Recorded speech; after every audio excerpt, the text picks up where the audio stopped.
Terima kasih telah berkenan berkunjung. Tokoh penjelajah dunia, Ibnu Battuta. Ia adalah seorang yang senang berpetualang, mengelilingi negeri di dunia, dan ia adalah seorang ahli sejarah. Ia dilahirkan dalam sebuah keluarga ulama. Ia dilahirkan pada zaman pemerintahan dinasti Mariniyah. Pada usia 21 tahun, ia berangkat meninggalkan tempat kelahirannya untuk menunaikan ibadah haji. Perjalanannya ke Baitullah telah membawanya berpulang menjelajahi dunia. Dan keberangkatannya untuk menunaikan ibadah haji lah yang menjadi awal perjalanannya untuk mengelilingi dunia. Ia melakukan pertualangannya dan memanfaatkan masa mudanya untuk berpetualang dengan menghabiskan waktu selama 30 tahun.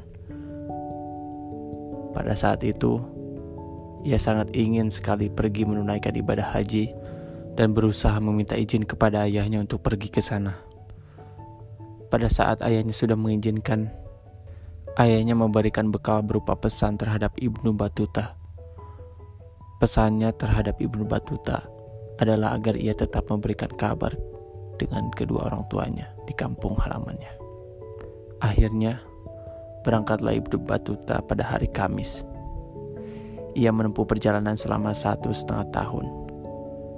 Di sepanjang jalan perjalanannya sampai ke kota suci, ia melakukan persinggahannya di Afrika Utara, Mesir, Palestina, dan Suriah.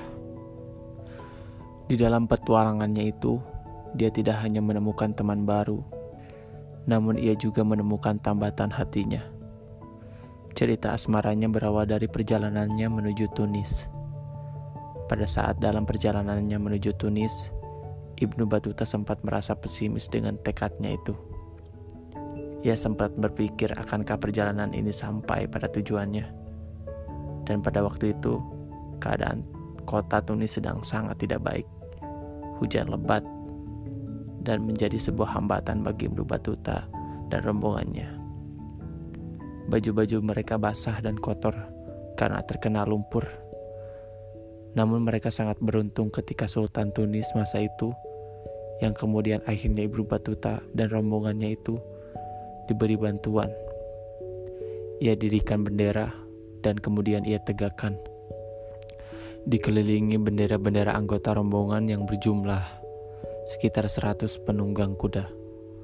Sampai perjalanan haji itu di Safakoh, tiba-tiba hatinya berdebar dan jiwanya menggelora. Ternyata ia bertemu dengan seorang gadis yang begitu cantik dan menawan. Ia tidak bisa lagi membohongi dirinya bahwa hatinya sedang jatuh cinta kepada gadis itu. Ia sangat menyadari bahwa detak jantungnya berdebar begitu cepat saat ia melihat gadis itu. Pada saat itu juga, ia bertekad ingin melamar gadis itu menjadi istrinya.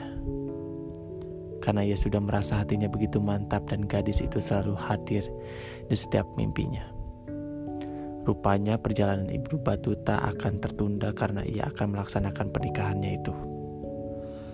Ibnu Battuta merasa sangat bahagia sekali. Oleh karena itu, ia senantiasa selalu bersyukur atas nikmat yang telah Allah berikan kepadanya. Ia sangat berharap pernikahannya itu bisa langgeng dan mempunyai keturunan soleh dan menjadi seorang ilmuwan yang bisa dapat mengembangkan dunia. Tetapi apa yang Ibnu Battuta harapkan itu tidak sesuai dengan kenyataan.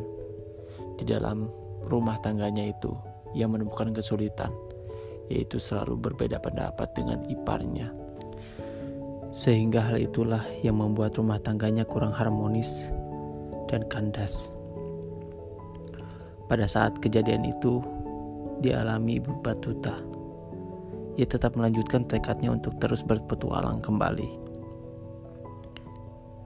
Hingga di kota Fez, ketika Ibnu Battuta sampai di kota Fez dan singgah di sana, Ibnu Battuta mengabdikan dirinya dengan menjadi seorang pengajar di sana. Setelah ia menjalani profesinya sebagai seorang pengajar, rupanya memang Ibnu Battuta masih belum bisa konsisten dan fokus atas petualangannya itu. Karena di kota Fez, ia kembali jatuh cinta dengan seorang perempuan cantik dan seorang ilmuwan. Kemudian ia pun ingin menikahi perempuan itu. Menikahlah Ibnu Battuta dengan putri tersebut. Yang kemudian pernikahannya yang kedua ini berbeda dengan pernikahan pertamanya.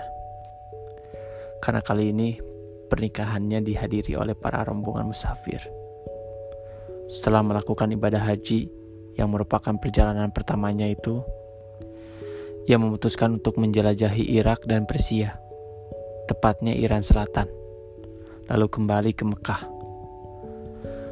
Tentu saja perjalanannya untuk sampai ke Mekah tidaklah mudah, tetapi dengan ketangguhan dan rasa tidak pernah menyerahnya itu yang membuat ia bisa sampai pada tujuan yang ia inginkan. Ia juga sangat bersyukur dan bahagia bisa berkeliling menginjakkan kakinya di bumi Allah. Terima kasih telah berkenan mendengarkan.